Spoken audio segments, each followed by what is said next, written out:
Welcome back to the O Wrestling Podcast. I'm your host, CW. Thank you so much for listening. Make sure to hit that bell on YouTube and subscribe to the podcast on your favorite podcasting app. Or just stick around here on YouTube where all the magic happens, all the video and the animation stuff that's coming up. And, you know, it's all good. It's all fun. Welcome back. I appreciate you. Today, I had a 5 count. But then I realized 4 out of the 5 things I wanted to talk about were inconsequential. They meant nothing because the major story I wanted to talk about was the WWE draft. And I had that as the last slide. I was like, why am I going to talk about all these other 4 things and put the draft out till later, potentially lose people? So let's just talk about the draft right now. This year's WWE draft felt way more disappointing than normal, mostly because of the hype and the kind of pomp and circumstance they put around it. They touted it as like this new era and so many exciting things were going to happen and the roster's going to switch up and it's going to lead to so many things. I don't doubt that it will lead to some very good stories, but not a lot of things happened. Like not a lot of brand switching happened. A lot of what I would consider more major swaps happened outside of like the main episode of Raw and SmackDown. And honestly, it feels like a busted system that they're trying to duct tape every year, right? They're trying to emulate major sports like the NBA or the NFL or something like that, but then they don't do like really major changes to either roster for, you know, whatever reason. And the thing that caught my ear was that the commentators were really, really pushing the fact that SmackDown and Raw had to maintain their roster.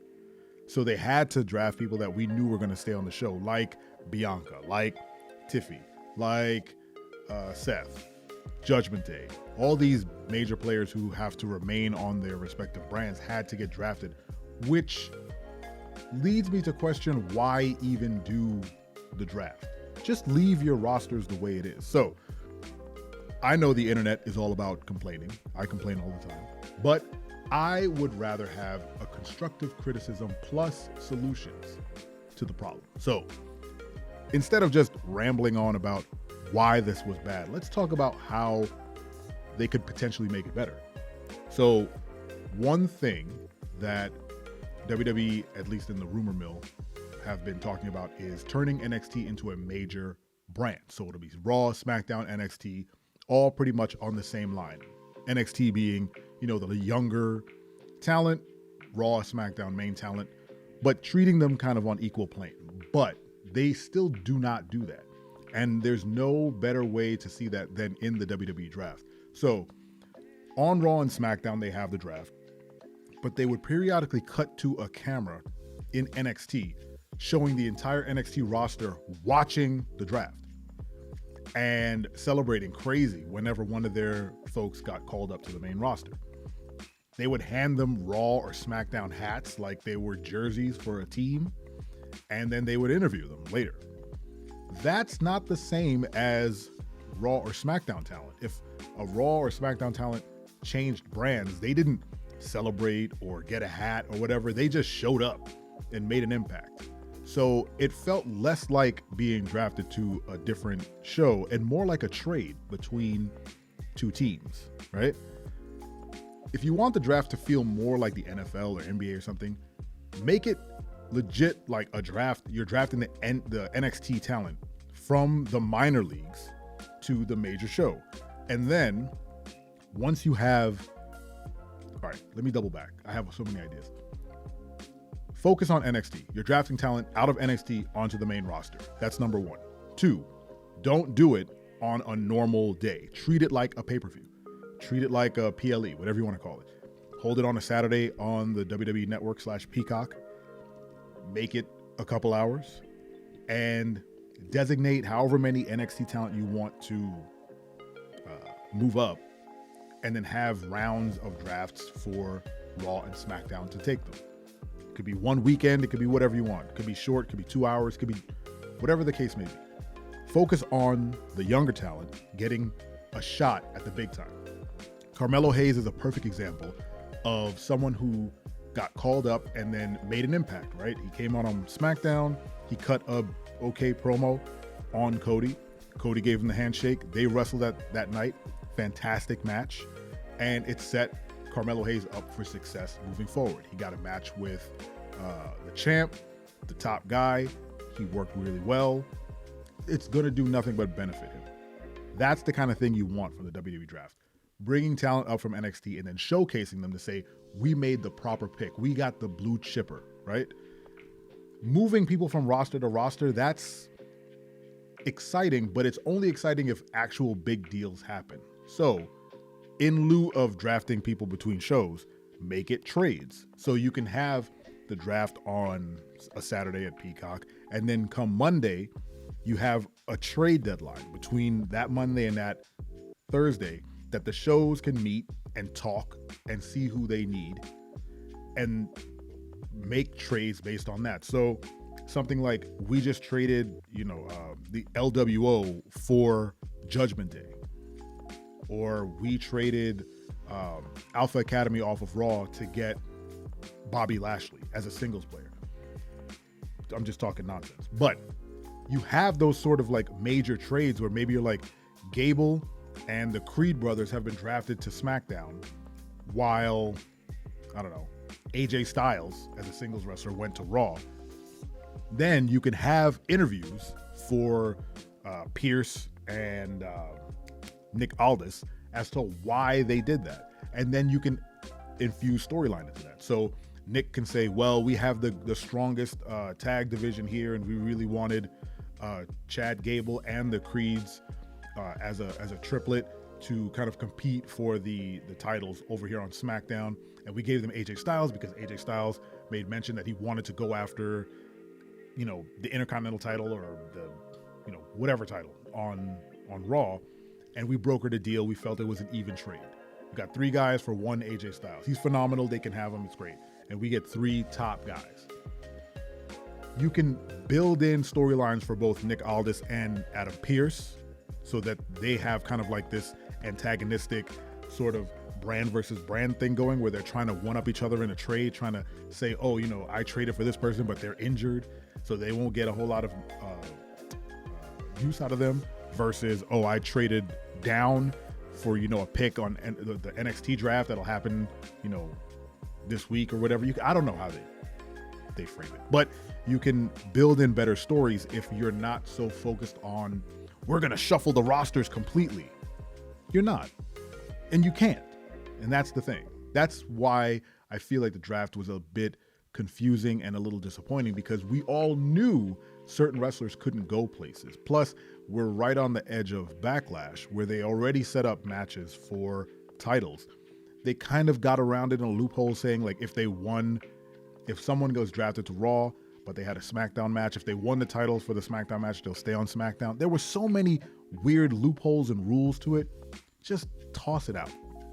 Draft the NXT people up. And they had really good draft ups, like Dragunov is coming up. They had the businesswoman, I forget her name. I apologize. And then you had, Carmelo Hayes. I had her name was on the tip of my tongue. I'll look it up. But they had really good call-ups from NXT. And some of the best moments from the draft were watching those NXT people react to being called up to the main roster. That's perfect. Just do that. Because the main roster people do not care that they're still on the main roster. They're just swapping days. So use that as as fuel for storyline, and then use the NXT call-ups as like a moment of like true elevation for these talents. And it also enhances NXT because they have their own PLE where they get to, maybe in between draft showcases, they get to showcase matches, and here's this person's being called up. Let's take a look at some of their highlights. And you can do a lot with that draft. Maybe the 2 nights are like 2 weeks, and then you have the trade in between, and you can trade up for a pick on NXT in the second week. If you do, there are people who pay attention to the NFL and NBA and all these drafts who can make a better sort of framework for how it could work than I can, but I'm just spitballing. I like the idea of trading big stars because, again, you can do more with less, right? Like if you manage expectations of your fan base and say the whole roster's not changing, every roster is going to remain the same, but the two general managers may broker a crazy deal where a talent from over here shows up on Raw based on a trade and makes a huge impact, which will make a bigger impact. But they find themselves, they being WWE, with fans feeling less than thrilled about the WWE draft because they expected wild changes, crazy shakeups, all this, and it didn't happen. As a matter of fact, a lot of the draft picks from night 1 and night 2 were very standard. They were just maintaining their roster, which begs the question, why even do it? If you're just there to maintain your roster, and they made that very clear. They have to make sure that they don't lose certain people to Raw or to SmackDown. Then why do it? Why even do it? If you're gonna, and the reason I say that is because professional wrestling, WWE, AEW, they're in the business of entertainment. They're in the business of spectacle.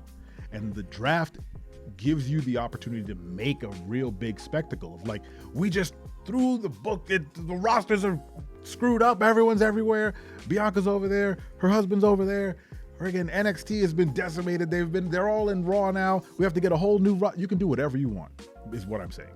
And to do the least, but then wrap it in this very grandiose packaging just feels it's just disappointing, right? It could have been so much more. So I propose that next year, I mean, no one's watching this, but I propose next year for the draft, one, they move it up instead of moving it right before Backlash, which again makes no sense whatsoever. That they've already started down the road of some of these storylines for Backlash, and then you're going to try and shake up the roster. That makes absolutely no sense. Take the draft, make it the night after WrestleMania or the week after WrestleMania. So you have the Raw after WrestleMania, which is basically night 3 of WrestleMania. And then that following Saturday, you have the WWE draft. So now you've moved the draft up so that it makes sense for the rest of the year. You get those trades in, you get the drafts in early, and you don't have to worry about people being like, well, if I get drafted to Raw, or if they get drafted to Raw, but they have a championship match on SmackDown and they win the titles, do they stay there? Do they go to Raw and take the belts? I mean, all you have to do is go look at the rules for the WWE draft, and you can see how they were just trying their hardest to kind of duct tape and band-aid loopholes and kind of fix former problems, like when champions would swap shows and they would have to give belts to each other. It was just this awkward move, and so they were like, no, all champs are exempt. So then why are we doing this? If we can't move Sami Zayn to SmackDown with the IC title, or move Logan Paul to Monday nights, or swap the tag team titles, or whatever, like, we're not having any fun. We're not. And then the fact that they then continued the draft outside of the main show, so you had to kind of pay attention to another show, I think it was The Bump or something, to see the supplemental draft picks. Some good picks when, like, Natalya got called back from NXT, now she's on Raw. Baron Corbin's on SmackDown. The Creed brothers went in the supplemental draft, which I feel is a crime, especially if the rumors are true that they're going to be tagging with Chad Gable. They should have gone in an earlier round. Those guys are blue. This is what I mean. Like, they are blue chippers. They are new to the roster, relatively, maybe a couple months, but they would have been a perfect part of the NXT draft to say, we're bringing this blue chip team up to supplement our tag division, and we're entering them in some sort of tournament to see how well they do, as you know, to be entered into a tournament. I don't know, something, right? Do something interesting, something that you can build long-term stories and have a little bit more fun and emulate the sports that you're looking to emulate.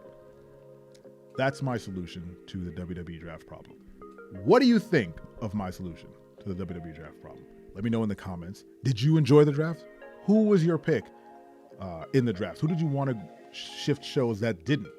I'll give you an example. I wanted Judgment Day to split up. and half of them go to SmackDown and the other half stay on Raw. I wanted Rhea Ripley to get drafted, but she didn't, because she's injured. But then what show does she? You see the plot holes. I'm sure she's gonna stay on Raw, but why? So many. Anyway, who did you want to get drafted to either show? Let me know in the comments. That's all I got for today. Thank you so much for listening. I appreciate you, and don't you ever forget. I'm your friend, but if I ever see you in the ring, I can beat you. Don't you know? Yeah, yeah, yeah!